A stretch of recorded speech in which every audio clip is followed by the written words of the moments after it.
Hello दोस्तों, आज हम लोग पढ़ेंगे उस टॉपिक का पार्ट नंबर 9 जो हमने सेलेक्ट किया था। सिद्ध कीजिए कि रूट 3 या फिर रूट 5 यानी कोई भी आपको एक अपरिमेय संख्या को प्रूफ करना है। ठीक है कि ये संख्या क्या है, अपरिमेय है।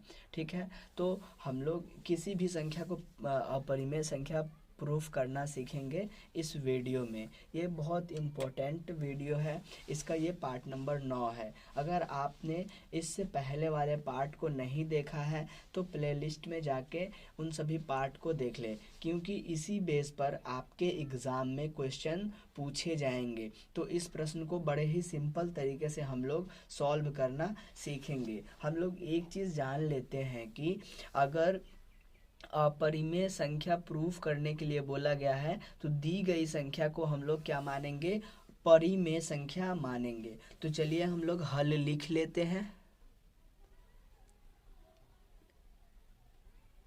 और दिया गया संख्या को हम लोग क्या मानेंगे, माना रूट 3 एक परिमेय संख्या है। माना रूट 3 एक परिमेय संख्या है और हम लोग जानते हैं परिमेय संख्या को P बटे Q के रूप में लिखा जाता है। परिमेय संख्या को P बटे Q के रूप में लिखा जाता है। ठीक है, तो क्या हो जाएगा, रूट 3 बराबर P बटे Q। ठीक है, तो ये अगला स्टेप हम लोगों का होगा। लेकिन हम लोग इसमें लिखेंगे कंडीशन जहां पी क्यू सह अभाज्य पूर्णांक हो, सह अभाज्य पूर्णांक हो तथा Q बराबर नॉट 0, यानी Q का मान 0 के बराबर नहीं होगा।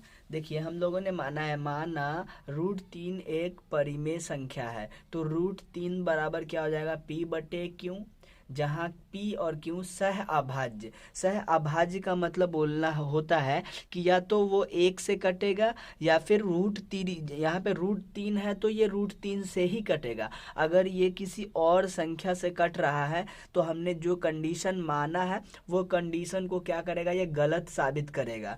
यानी हमने परिमेय संख्या को माना है तो परिमेय संख्या को गलत साबित करेगा। जब परिमेय संख्या को गलत साबित करेगा तो वो संख्या 100% अपरिमेय संख्या होगा। तो चलिए हम लोग इसको लिखते हैं। रूट 3 बराबर P बटे Q, जहाँ P Q एक सह अभाज्य पूर्णांक है तथा Q बराबर नॉट 0। उसके बाद हम लोग इसको आगे बढ़ाते हुए हल करेंगे। उसके बाद हम लोग क्या करेंगे, इन दोनों का वर्ग करेंगे। तो चलिए हम लिखते हैं दोनों तरफ वर्ग करने पर। अब दोनों तरफ वर्ग करने पर, ये बड़ा ही सिंपल प्रश्न है, आप इसे स्टेप बाय स्टेप करें और इसको लिखते चलें। ठीक है, तो हम लोग लिखेंगे P बटे Q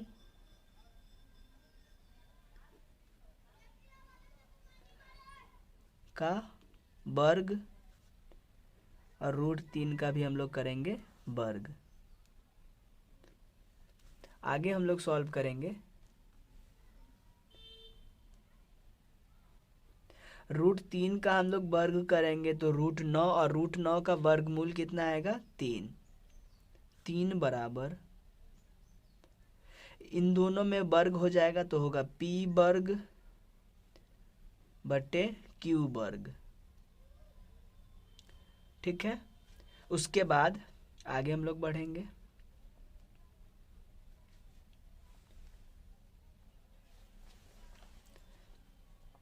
क्रॉस गुना करेंगे, इसके नीचे हम लोग 1 रखेंगे। P का 1 में गुना होगा तो P वर्ग बराबर Q वर्ग 3Q वर्ग। इसको हम लोग मान लेंगे इक्वेशन फर्स्ट। ठीक है, या हम लोग आगे बढ़ेंगे, या यहाँ से हम लोग 3 को p के बटे में लेके आएंगे, ठीक है। तो ये होगा p वर्ग बटे 3 गुना में है तो भाग में आएगा बराबर q वर्ग। यहाँ हम लोग क्या देखते हैं कि p के बटे में 3 आ गया है। कहने का मतलब कि 3 से p स्क्वायर कट रहा है और 3 से p भी कट रहा है, यानी यहाँ पे हम लोग कोई भी मान लेके चलेंगे वो 3 से कटेगा। तो हम लोग क्या लिखेंगे,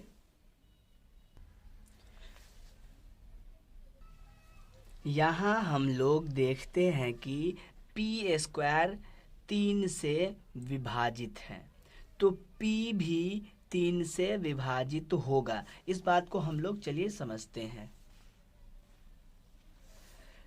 p स्क्वायर बटे 3, p का वैल्यू अगर हम लोग 3 लेते हैं तो 3 का करें हम लोग स्क्वायर बटे 3, 3 का स्क्वायर कितना होगा 9, 9 बटे 3 बराबर क्या हुआ 3। अगर हम लोग इसका स्क्वायर हटा देते हैं तो केवल 3 होगा, तो 3 के बट्टे में आएगा 3 बराबर 1, यानी p स्क्वायर भी रहे तब भी 3 से कटेगा और p का स्क्वायर न रहे तब भी वो 3 से कटेगा। कहने का मतलब कि p स्क्वायर का एक सह अभाज्य गुणनखंड 3 है, ठीक है। यहाँ पे 1 3 तो कम से कम होगा ही।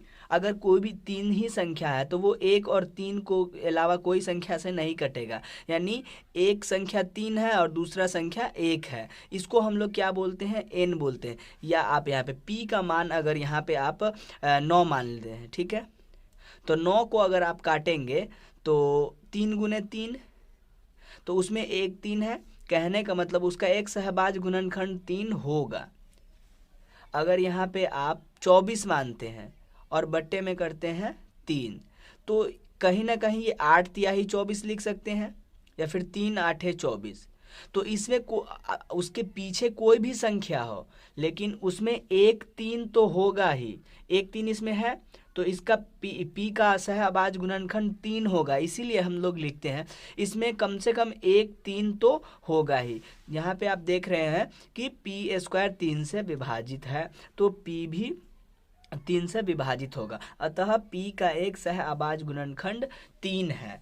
तो हम लोग क्या लिखेंगे, p बराबर 3m, यही ना लिखेंगे, p का सहअभाज्य गुणनखंड 3। m के जगह पे कुछ भी हो सकता है, 4 5 6, जैसे यहाँ पे आप देखेंगे अगर 24 लेते हैं तो 24 बटे 3 तो क्या होगा 3 8 24, तो ये 8 जो है ये m होता है, ठीक है। तो 3 गुने m हमने लिखा, ठीक है, इसी को हम लोग बोलते हैं 3m। तो यहाँ पे क्या है, p बराबर क्या हुआ 3m। अगर यहाँ पे √3 के जगह पे √5 होता तो यहाँ पे 5 होता, ठीक है। तो यहाँ पे क्या आया 3, क्योंकि अब सहअभाज्य गुणनखंड कितना आ रहा है 3। तो हम लोग आगे लिखेंगे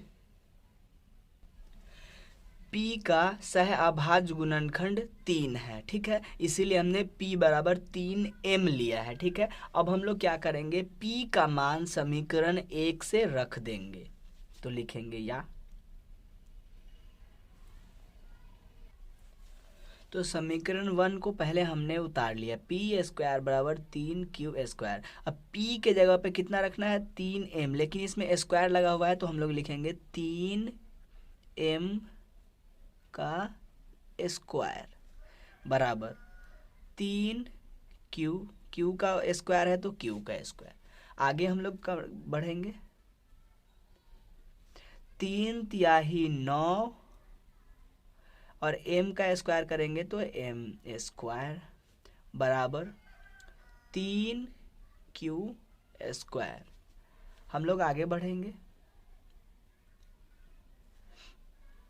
इधर m स्क्वायर रखेंगे, m स्क्वायर बराबर 3q स्क्वायर बटे 9, क्योंकि 9 क्या है m के साथ गुना में है तो ये हो गया 9।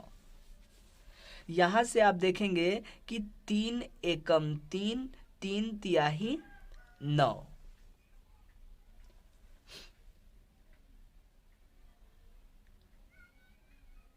या एम स्क्वायर बराबर क्यू स्क्वायर बट्टे 3, ये आया।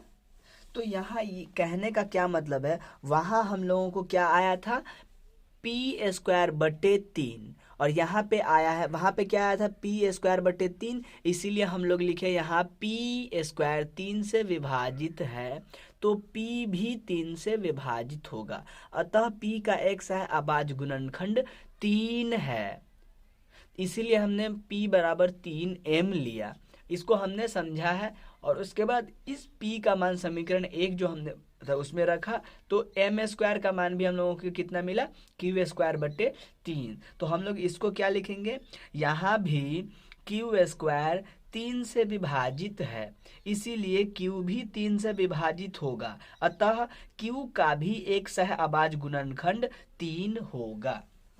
इसको हम लोग क्या करेंगे, स्थिति 1 रखेंगे, यानी इसको हम लोग स्थिति 1 नाम देंगे, स्थिति 1। अब हम लोगों ने जितना बात समझा उसको लिख लेते। सेम यही चीज हम लोग इधर भी लिखेंगे, बस यहाँ पे पी स्क्वायर की जगह पे क्या हो जाएगा, क्यू स्क्वायर।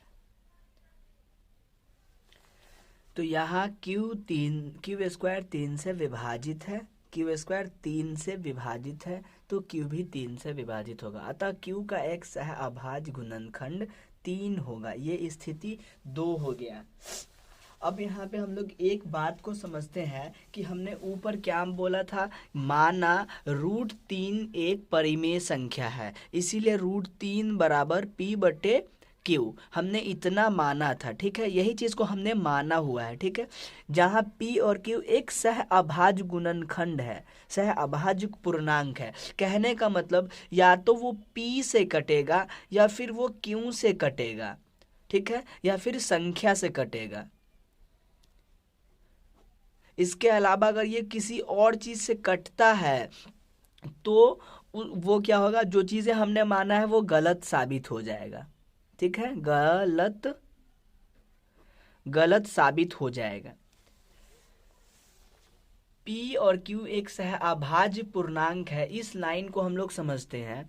P और Q और या फिर संख्या, ये जो चीज है यहाँ पे, या तो वो P से कटेगा या फिर वो 1 से कटेगा, या फिर वो स्वयं से कटेगा या फिर वो 1 से कटेगा, या तो ये p से कटता या फिर 1 से कटता, या फिर ये q से कटता या फिर ये 1 से कटता।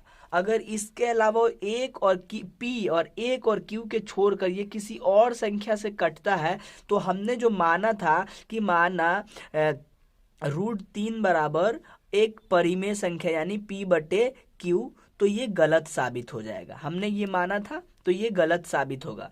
अगर ये गलत साबित होता है तो इसका मतलब क्या है कि √3 एक अपरिमेय संख्या ही है, अपरिमेय संख्या ही है। इस बात को हम लोग समझ लिए। अब हम लोग इसको देखते हैं कि इसको समझने के बाद हम लोग आगे देखते हैं।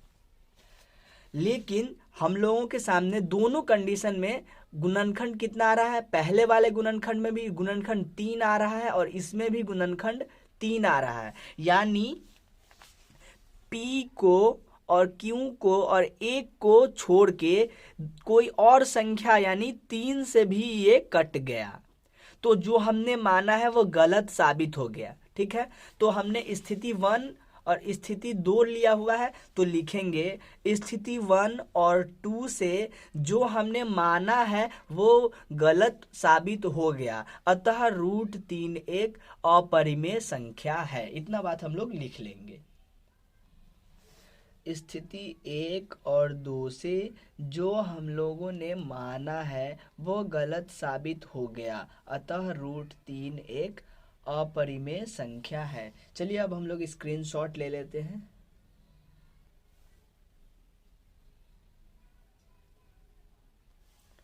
ये आपका दूसरा स्क्रीनशॉट, ये आपका तीसरा स्क्रीनशॉट। इस प्रकार हमने रूट 3 को अपरिमेय संख्या प्रूफ कर दिया है। अगर ये वीडियो आपको पसंद आया हो तो वीडियो को कर दे लाइक और अपने दोस्तों में भी शेयर कर दे, और चैनल पे हैं पहली बार तो चैनल को कर ले सब्सक्राइब। मिलते हैं अगले वीडियो में, तब तक के लिए धन्यवाद।